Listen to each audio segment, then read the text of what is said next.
Latar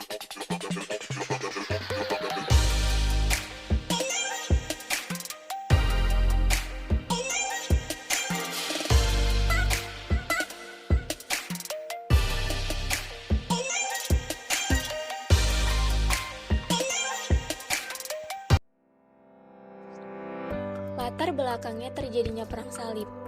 Perang Salib merupakan serangkaian perang yang terjadi pada abad pertengahan, di mana perang ini merupakan perang antara umat Kristen di Eropa dengan kaum Muslim. Pada saat itu, kaum Muslim berkuasa di sebagian Eropa, Afrika Utara, dan Asia. Pada dasarnya, penamaan Perang Salib tidak serta muncul, bahkan menurut para sejarawan, perang ini bisa saja dinamai dengan nama lain, tergantung dari sudut pandang orang dan maksud dari tujuan perang itu. Kemudian, pada zaman itu, serangkaian peperangan yang dilakukan umat Kristen belum dikenal dengan nama Perang Salib, karena istilah ini baru muncul pada tahun 1760. Sekilas saat orang awam mendengar, apa sih itu Perang Salib? Mungkin yang ada di benak mereka adalah bahwa perang ini dilakukan oleh suatu agama tertentu dan merupakan tugas suci bagi orang-orang yang beragama Kristen. Namun, sebenarnya tidak sepenuhnya demikian. Memang benar bahwa motivasi awal dari Perang Salib berhubungan dengan suatu faktor agama. Tetapi itu bukanlah satu-satunya faktor yang menyebabkan terjadinya Perang Salib. Ada beberapa penyebab lain yang memicu adanya Perang Salib. Sebab terjadinya Perang Salib sudah dijelaskan pada materi sebelumnya, bahwasannya Perang Salib terjadi itu dikarenakan faktor dari suatu agama.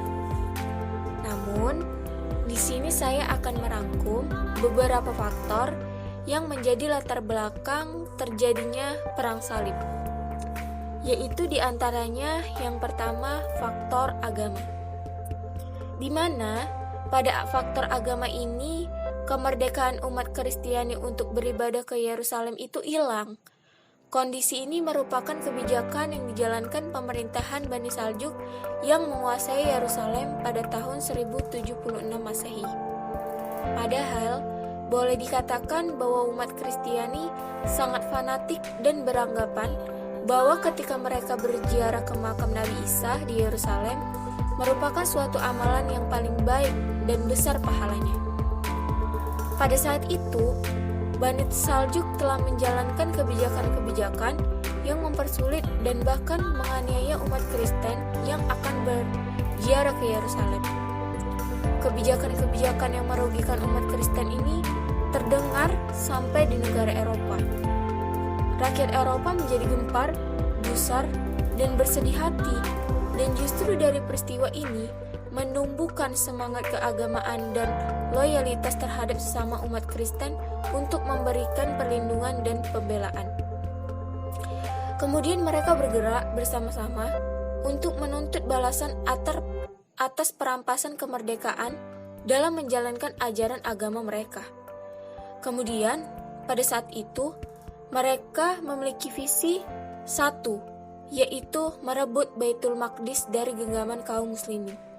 Dengan keyakinan, bila berziarah ke Tanah Suci mendapatkan pahala yang besar, maka sudah tentu melepaskan dan memerdekakan Yerusalem dari kekuasaan kaum muslimin jauh lebih besar pahalanya. Yang kedua yaitu faktor politik. Ternyata sejak dulu telah terjadi konflik antara Timur dan Barat. Menurut sejarahnya, beberapa kali Timur dan Barat melakukan konfrontatif. Contohnya yaitu perang antara Truja dan Parsi pada zaman purba. Konflik ini terus berlangsung sampai pada abad pertengahan dan dalam perkembangannya. Konflik Barat dan Timur dipandang sebagai representasi konflik antara Islam dan Kristen. Terdapat dua kekalahan pada kaum Kristen terhadap kaum Muslimin. Faktor politik dalam Perang salib dipicu oleh trauma politis kaum Kristen karena beberapa wilayah di Eropa telah ditaklukkan oleh kaum Muslim. Yang dimana pertama itu ketika Konstantinopel terkena ancaman dari serangan Bani Saljuk. Beberapa wilayah di Asia diketahui telah berhasil dikuasai oleh kaum muslimin, sehingga kemungkinan besar ekspansi akan meluas ke wilayah barat. Karena itulah Imperium Bizantium menggalang dukungan umat Kristen di Eropa untuk mempertahankan imperiumnya. Yang kedua, terjadinya kekalahan pasukan Armanus dari Bani Saljuk sehingga Mazikrat jatuh ke tangan para kaum muslimin. Dengan adanya dua kekalahan ini, seakan menjadi sentakan dan trauma bagi umat Kristen di Eropa, sehingga muncullah keinginan para kaum Kristen untuk membalas kekalahan dengan mendirikan kerajaan Almasih di wilayah. Yang ketiga yaitu faktor ekonomi. Pada faktor ekonomi, bangsa Barat ingin menguasai tata niaga di kawasan Laut Tengah sekaligus menjadikan kawasan tersebut sebagai sentral perdagangan Barat di timur. Kawasan ini memang sangat strategis, di mana pada kawasan ini merupakan pintu pengembangan perdagangan ke arah timur melalui Laut Merah. Faktor ekonomi pula memotivasi masyarakat Eropa kelas rendahan karena mereka seringkali mendapatkan tekanan, dibebani berbagai pajak, serta sejumlah kewajiban lainnya dari kerajaan dan gereja.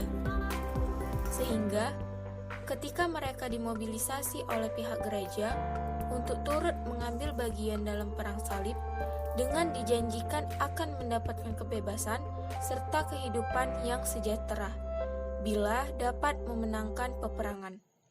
Di samping itu, mereka berharap akan mendapatkan keuntungan ekonomi di daerah-daerah yang ditaklukkan dari tangan Islam.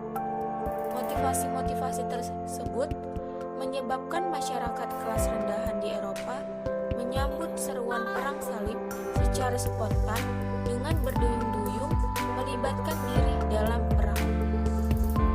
Berdasarkan penjelasan tersebut, tampak bahwa ada beberapa faktor yang menyebabkan terjadinya perang salib dan faktor-faktor tersebut terrealisasi dengan baik karena didukung oleh beberapa hal sebagai berikut. Yang pertama, lemahnya persatuan umat Islam sebelum genderang perang salib berbunyi. Dunia Islam tampak dalam kondisi lemah. Bani Saljuk atau Daulah Salajika kehilangan kekuatan sepeninggalan Malik Syah pada tahun 1092 Masehi. Perebutan daerah Syria antara Bani Saljuk dan Bani Fatimiyah tidak dapat dielakkan yang menyebabkan terjadinya permusuhan berkepanjangan antara dua kerajaan Islam ini. Akibatnya, dinasti-dinasti Islam, khususnya dua dinasti tersebut, dalam keadaan lemah karena sudah terkuras kekuasaan militer maupun finansialnya dalam perang saudara. Kondisi lemah umat Islam ini merupakan peluang emas bagi dunia Eropa untuk melancarkan serangannya. Yang kedua, berdirinya kerajaan-kerajaan Eropa yang baru. Bermunculannya kerajaan-kerajaan Eropa yang baru seperti kerajaan Venesia, Genua, dan berkuasanya bangsa Normandia di selatan Italia dan di Kepulauan Sicilia, yang semuanya itu merupakan peluang emas bagi dunia Eropa melancarkan serangannya. Proses berlangsungnya Perang Salib. Perang Salib berlangsung hampir mencapai 2 abad lamanya. Dari waktu yang demikian panjang itu, bisa dibayangkan betapa banyak korban berjatuhan dari kedua belah pihak. Bila diukur dari waktu berlangsungnya Perang Salib secara global, dibagi atas 3 periode. Periode pertama disebut dengan periode penaklukan umat Kristiani yang berlangsung dari tahun 1096 sampai 1144 Masehi. Dalam periode pertama Perang Salib, umat Islam mengalami kekalahan, sementara pasukan salib dapat merealisasikan tujuan utamanya, yaitu menguasai Baitul Maqdis dari kekuasaan Islam. Penyebab kekalahan pasukan Islam atas pasukan salib antara lain di mana ketidaksiapan pasukan Islam dalam menghadapi pasukan salib, dan berkorbannya semangat perang pasukan salib untuk merebut Baitul Maqdis dan memperoleh keuntungan ekonomi dalam peperangan. Periode yang kedua sebagai periode reaksi umat Islam yang berlangsung dari tahun 1144 sampai 1192 Masehi. Periode ini merupakan periode kebangkitan umat Islam setelah menderita kekalahan melawan kekuatan tentara salib yang dapat menguasai wilayah Syria dan Palestina pada tahun 1144 Masehi. Pada periode kedua ini, Baitul Maqdis tetap berada di tangan umat Islam. Periode yang ketiga yaitu disebut sebagai periode kehancuran pasukan salib yang berlangsung dari tahun 1192 hingga 1291 Masehi. Skala prioritas pasukan salib pada periode ini adalah menguasai Mesir. Dalam tahun 1229 Masehi, pimpinan tentara salib Frederick mengadakan perundingan damai dengan Malik Al-Kamil, penguasa Mesir dari dinasti Ayyubiyah.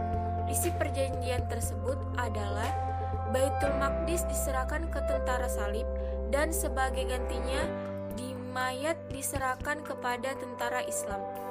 Dengan ditandatanganinya perjanjian tersebut, Baitul Maqdis kembali ke pangkuan pasukan salib dengan Frederick II sebagai rajanya. Tetapi, setelah melalui beberapa pertempuran melawan tentara salib, Baitul Maqdis dapat direbut kembali oleh penguasa dinasti Ayyubiyah Al-Malik Al-Saleh putra Al-Malik pada tahun 1247 Masehi. Kemenangan demi kemenangan yang diraih tentara Islam pada periode terakhir ini sangat didukung oleh pimpinan perang yang tangguh dan berani. Beberapa pimpinan tentara Islam yang terakhir yaitu Malik Al-Kamil, Soleh Al-Kamil, Sultan Qalamun, dan Arsaf Kahlil berhasil memberikan kekalahan pasukan salib. Di samping itu, tentara-tentara Islam juga merupakan pasukan-pasukan yang terlatih di medan perang.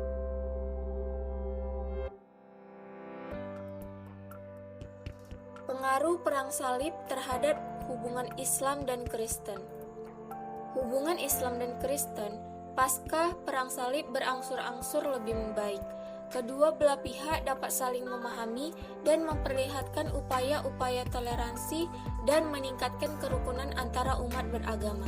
Tetapi di balik semua itu, masih sering terjadi gesekan dan ketegangan di antara kedua belah pihak.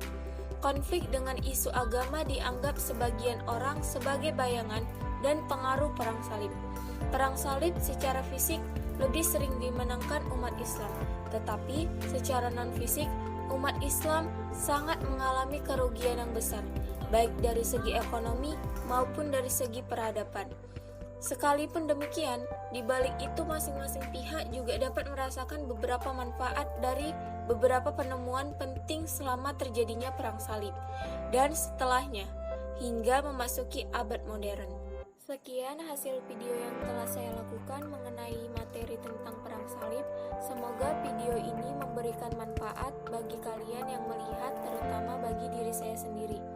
Dan saya juga meminta maaf apabila dalam pembuatan video terdapat kesalahan kata-kata yang tidak baik.